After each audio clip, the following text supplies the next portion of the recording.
is the Investor Connect podcast program. This is Hall T. Martin. I'm the host of the show, in which we interview angel investors, venture capital, private equity, family offices, and many other investor groups for startups and growth companies. I hope you enjoyed this episode. Thank you for joining us.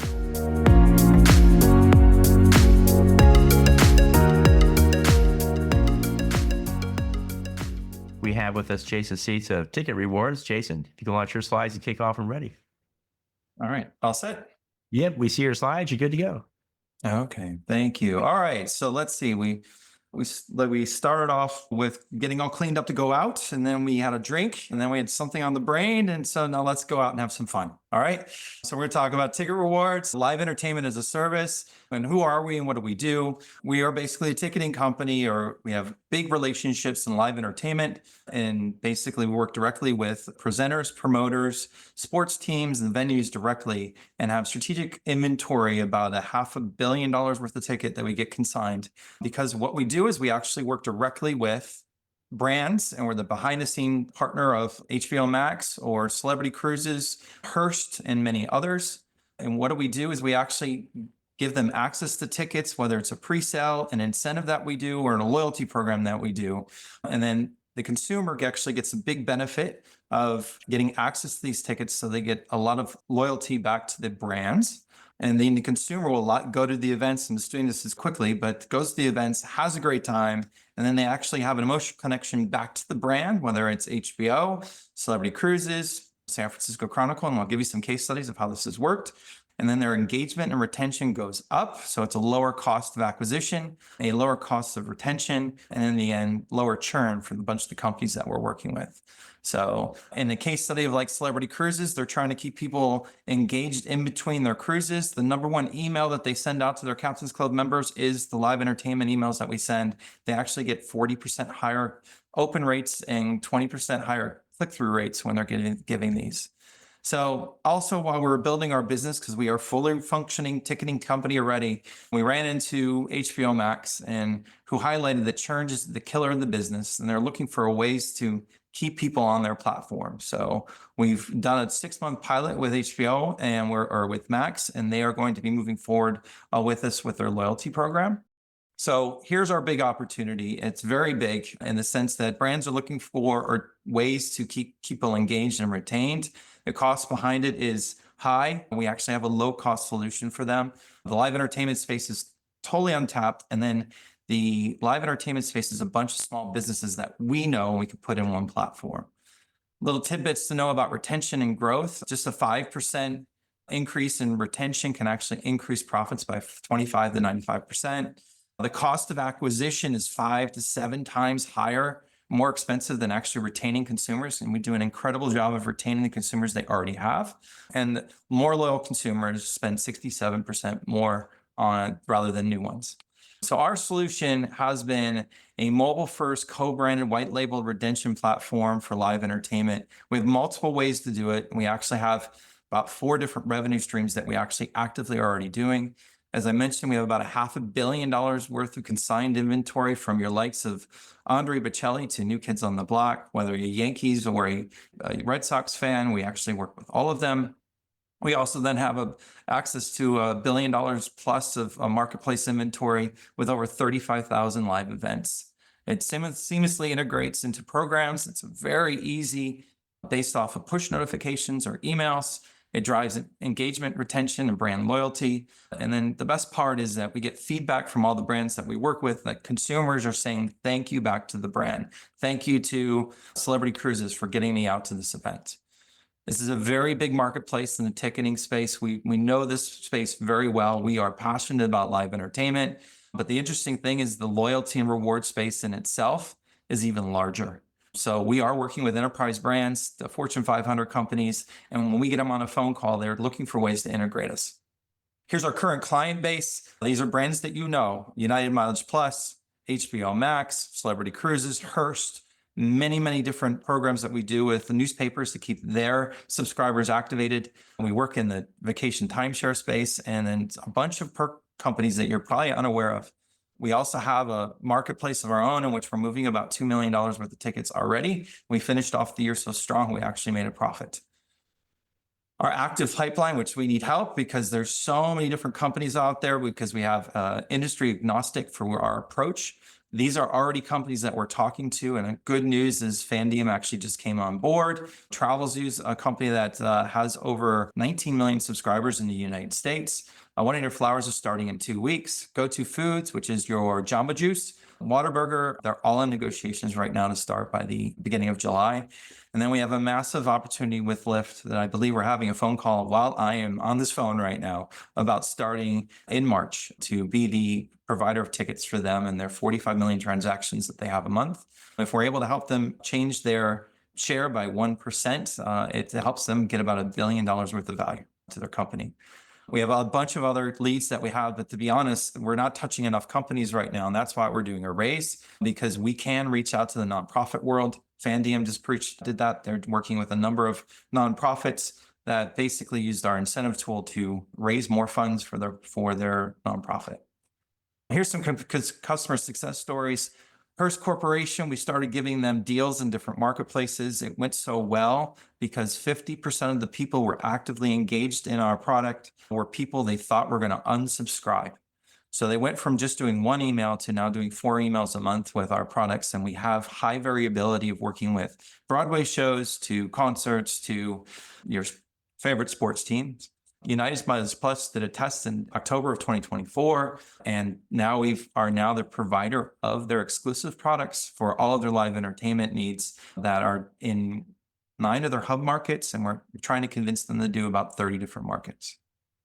So what is live entertainment as a service? So we actually have created a product in which someone like HBO Max or a subscription service can get $25 of tickets every single month.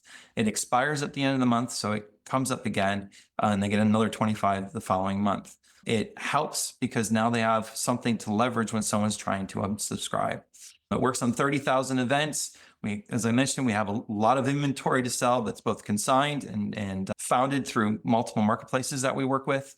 We fulfill on the customer service side and the fulfillment side, so it's seamless for a brand we work with. We have a customizable redemption platform. We'll show you here in a second. And also we have our own inventory management system that can be integrated with multiple third parties. So we can actually integrate theme parks to tours and attractions, and then later on with travel. We also have, with that platform, the ability to give data back of things what people are searching for. So we actually can give information about consumers who are coming on the platform for the brands we work with. All of this is already launched. All of this is currently already working. This is what our platform currently looks like, in which we'll be adding even more. If you see here real quick, we have deals on top of deals. So our negotiated rates, we might give someone 35% off on a show, and then you can still take $25 off with your codes. How do we make money? Well, number one, we have subscriptions basis. We typically doing a flat fee for a certain size of database, or we're working with someone giving us 3 cents per member per month for someone that has 100,000 members or less. It's an annual contract. We are getting these signed starting here in 2025. We also do just a traditional model for selling of tickets, in which we make up towards to 40% margin on those tickets. Typically, that's something that we do with a newspaper who's looking to engage their audience with different deals in the market. We have an incentive card. This incentive card is a $25 code that can be redeemed for anything on the site that we sell for $5 or less, depending on volume. This is actually an area that we're starting to get really, really strong retention on for our own business. We just got feedback from a holiday promotion in which someone was offering an Amazon card, I believe a $10 Amazon card or a $25 ticket reward card, and they selected us 67% of the time. So we beat Amazon. Loved hearing that yesterday. We're also started getting people advertising on our platform. We're cross-pollinating with packaging. So we have Darden Restaurants who recently bought a spot to be our exclusive provider of gift cards for packaging with live events. Our revenues, we're growing incredibly fast, but we also need to get our pipeline of more companies in the door. So we're actually raising to get our sales and marketing functions fully on board, because we currently are a staff of only 7, and we do have to procure most of the inventory we have and then fulfill it. 2025 is going to be a huge year of growth, of bringing on new clients, as well as a lot of testing, and then obviously bringing on new employees. We are going to be quickly into a very strong EBITDA by 2027. Here's our leadership team. It's very strong with diverse different backgrounds, with myself being more on a creative basis of selling of tickets or just general retail products. Cole Dunlop is our co-founder as well, who has actually started and exited within companies. Paul Bosch is also a huge industry expert in the ticketing space, working with the founding companies partners for Broadway.com, and also helped with EVG, which is a company we potentially could be selling to and scaling that business to $1 billion business. Kristen, as well, is a key member of our staff who's basically putting this all together behind the scenes for us. So appreciate everything she does for us. Our expertise is in live entertainment, but it's basically the know-how that most companies don't know how to do. And United Airlines Mileage Plus was surprised to find us in the way that we're able to get them inventory way before it's on sale and get it to their members. And that's what we do really well. We put these strategic partnerships together because we know this business. Our technical development and product innovation is actually, there isn't any company does the kind of business we do with the kind of platform that we have. And we're basically customer centric in our design. We make it so it's very easy for people to say yes. Our staff has also done a number of different startups and actually a number of different exits as well.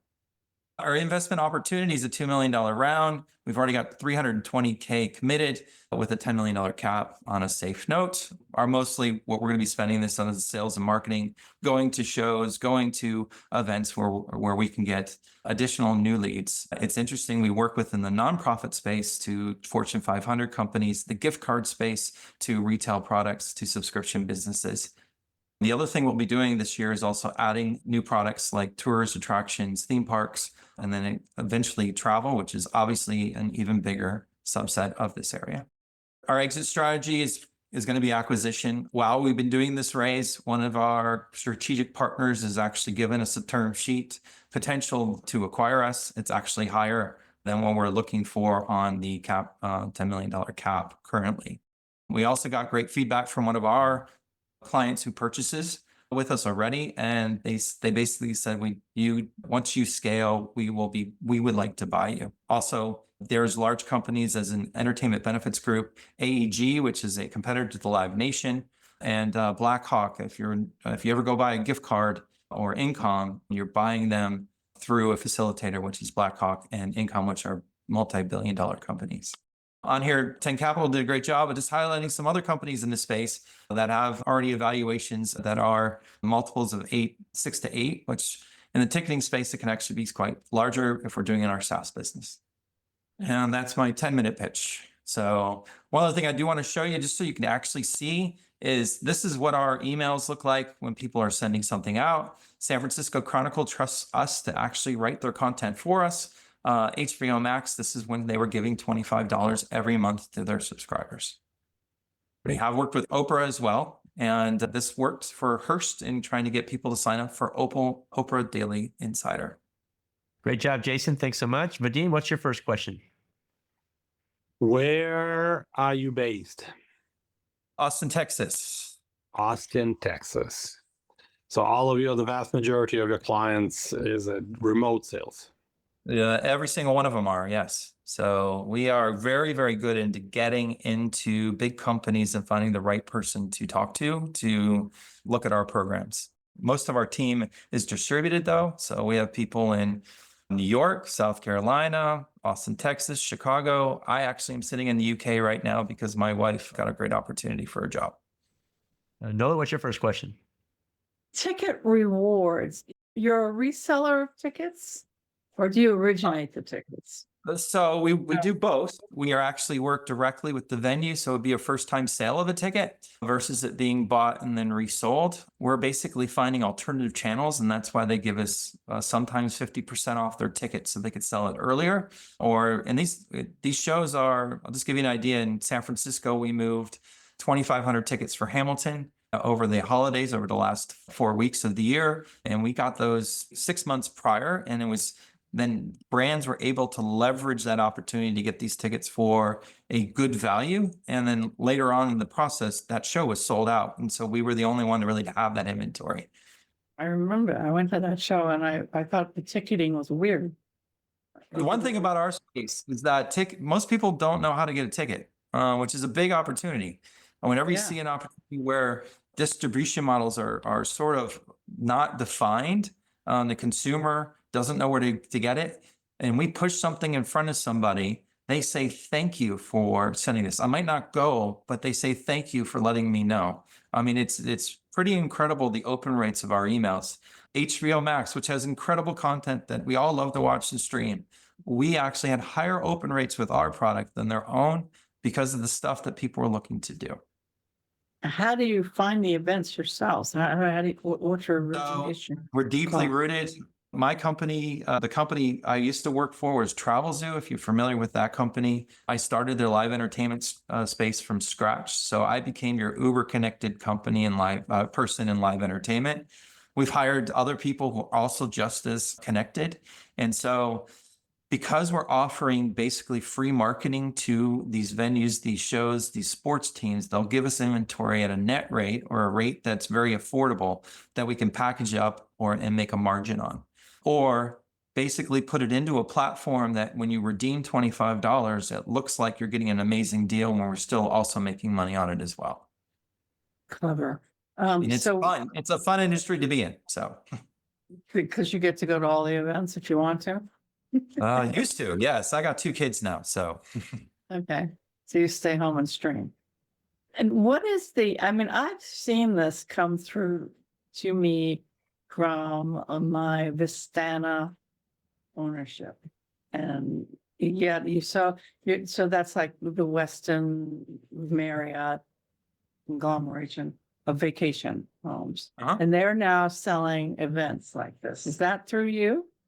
We've actually talked to them before. We are in negotiations with them potentially to do more for what they have. So our ideology for it is that if you can take care of somebody at home as much as you can when they're traveling, you'll have a lifetime customer. So we are breaking into the hotel vacation area. We work with Vacation Village Resorts. Whenever they send out an email, it's the most open email that they have, both for things to do where their properties are, as well as things to do at home. Okay. We need more people out there knocking on doors is what we need. Okay. So that's what you're raising the money for? Yes, because it's actually, once we get somebody engaged, it's a high likelihood that they're probably going to be a partner of ours. One thing is it's a larger sales cycle for these enterprise brands. So as an example, we've been talking to Lyft for about 6 months right now, and they're looking to launch in about 4. We have a few questions from the audience. What's the customer acquisition cost? Our time right now. So for us, it's basically finding the right person in the door. So it's the cost of actually hiring somebody to go out and get it. We do have 3 other outside sales reps, and it's costs us about 20% of whatever they bring in. What's your standard contract size? Standard contract size is a good question. So we can do anything. So the standard contract for us is between 25,000, and then we have about 4 deals right now that are in the 7 figures that we're waiting on. On the distribution side, we're basically making off each distribution partner, say San Francisco Chronicle or Houston Chronicle. We're making about $100,000 per newspaper we're working with. And what's the time to receive value on average? From the time they start the product till they really get value, how long is that? Almost immediate. The first email we did with Max showed them that they have high open rates. They have high engagement rates. The people like the product. The tests we did with Hearst, in which they actually took every person in and looked for if these people were going to unsubscribe or stay as a subscriber. Within 2 months, they could tell that these are people who are not active in their database at all. What's your profit margins? Currently, are about 36% is our margin. In the SaaS model, it's about 80%. So that's where we're putting a lot of time and effort into. And how do you incentivize the ticket provider? The ticket provider, well, we're getting them an audience that they can't reach. So it's a very easy conversation. So AEG, a big partner, came to us for AR Rahman because they saw what Andre Bocelli is doing with us, and then Hans Zimmer, and then we're going to get Ed Sheeran shortly because they can't get into these audiences, and we do it for free for them. Right. If you lose connection because of competition, what happens? If we lose Connections. Connections. Oh, so interesting enough, the platform still works because we work in the marketplace and secondary market, which gives about, $10 billion worth of inventory at any given time. So Okay. inventory will always be available. Are your current customers paying full price now? If not, when will they convert? Some are paying full price right now. And I mean, we have people paying $5 for $25 codes. We've done a number of tests. We believe, most people are coming in at about 75% of what we pitched them in the beginning. So it's a good rate that we're getting for it. So Final question of the session. Are all employees only receiving equity as compensation? are all employees receiving equity? No, they're getting paid currently. Okay, sounds good. All right, we're at the end of our time. Jason, great presentation. Noah, Vadim, great questions. We need to move on to our last segment here, which is going to be Term Sheets 101. So let me put my slides up here right quick and walk through this in short order. And then we're going to move over to breakout rooms. And appreciate everybody voting on the last session that we had there. Let me move this here. Let's see. There it is. Okay.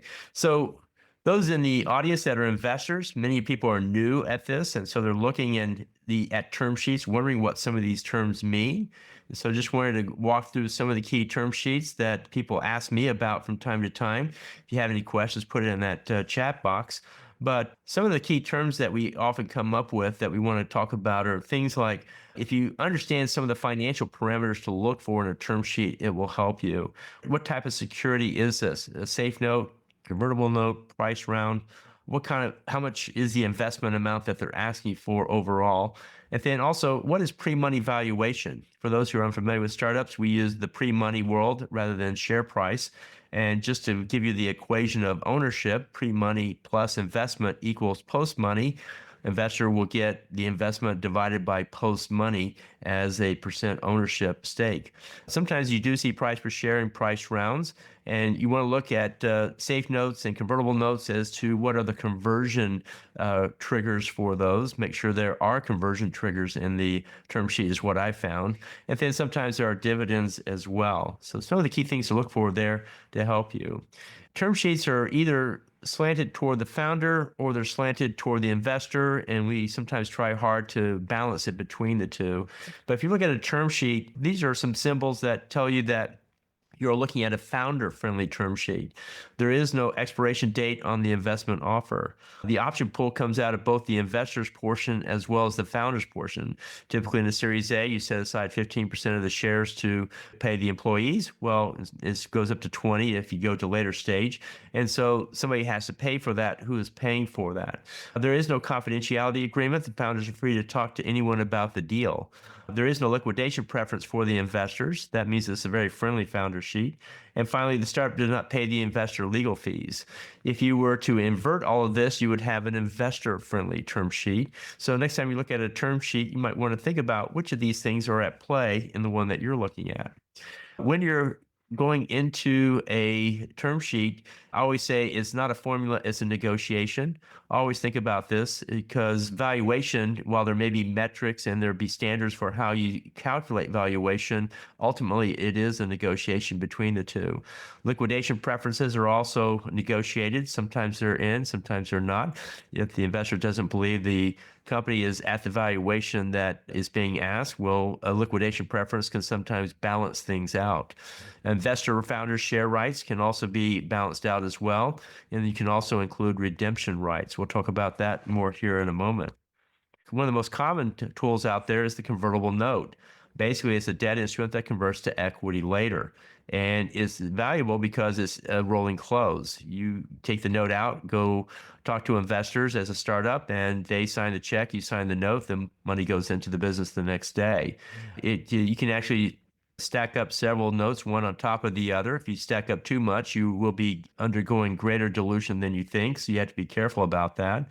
And so you also have to look that you don't raise too much money on convertible debt, as if when you get to Series A, there will be venture capital and institutional investors that will expect a certain amount of the deal in order to come in. If you've given out too much already with convertible notes, it may be hard to bring them in.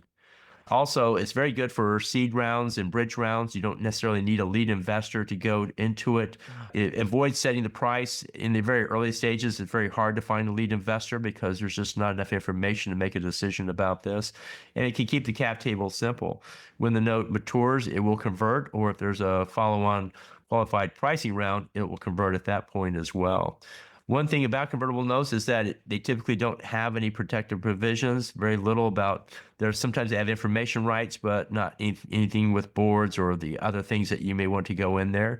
The Angel Capital Association came out with a model convertible note term sheet this past year that put many of those investor rights back into it.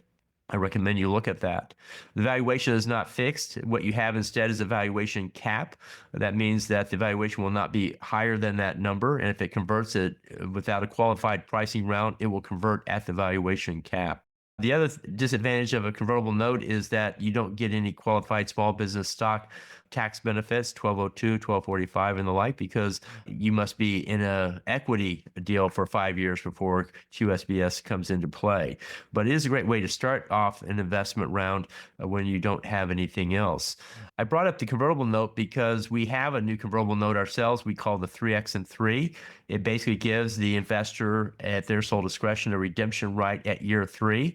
At year 3, I found in most deals it's very clear which way this deal is going. We're continuing up the equity track, or we're now going sideways. If we're going sideways and it doesn't look like the rocket you thought it was going to be, investors can redeem their investment for 3x the amount. You put 50K in, you get 150K out, and it moves to a revenue share agreement to give you a path out of the deal. For those who are interested, we're rebuilding our 3X and 3 group. We've had this in the past and have had several deals. We have more companies coming to our program now that are very interested in 3X and 3. So if you're interested in that, give me a call. Let me know, and I'll be glad to add you to the list. There's no cost to join. You just get to review deals that are interested in that. In most of these deals, they take 250, 500K, but no more. We have to limit how much they can take. So there's limited amount of space. But if you're interested in that, we have a lot of startup interest in 3X and 3. Many of them want to actually have you take your shares out, convert out of the deal because they want the equity back for themselves. So with that, let's go ahead and we're going to close out our session now, the formal session, and we're going to move into breakout rooms. We're going to put breakout rooms up on the screen here. Kat will take us into it. If you want to talk to me, I'll be in a breakout room and be glad to talk to you about 3X and 3 or as joining the 10 Capital program. And our other founders will be in their room. Welcome you to go join and talk to them as well. And so with that, I think we got the breakout rooms here on the screen. You guys can just click on that button and click join for the one you want to go to, and we'll see you there. That wraps up our program today. We want to thank you guys for joining us. We'll send out the recording and the details from this event afterwards, and we'll be back next month with another investor education session. Thank you so much, Vadim and Nola, for great questions today. Appreciate you joining us. Looking forward to joining you in your sessions in the future. With that, we're going ahead and close it out and join the breakout room. Thanks so much. Investor Connect helps investors interested in startup funding. In this podcast series, experienced investors share their experience and advice. You can learn more at investorconnect.org. Paul T. Martin is the director of Investor Connect, which is a 501c3 nonprofit dedicated to the education of investors for early stage funding. All opinions expressed by Hall and podcast guests are solely their own opinions and do not reflect the opinion of Investor Connect. This podcast is for informational purposes only and should not be relied upon as a basis for investment decisions.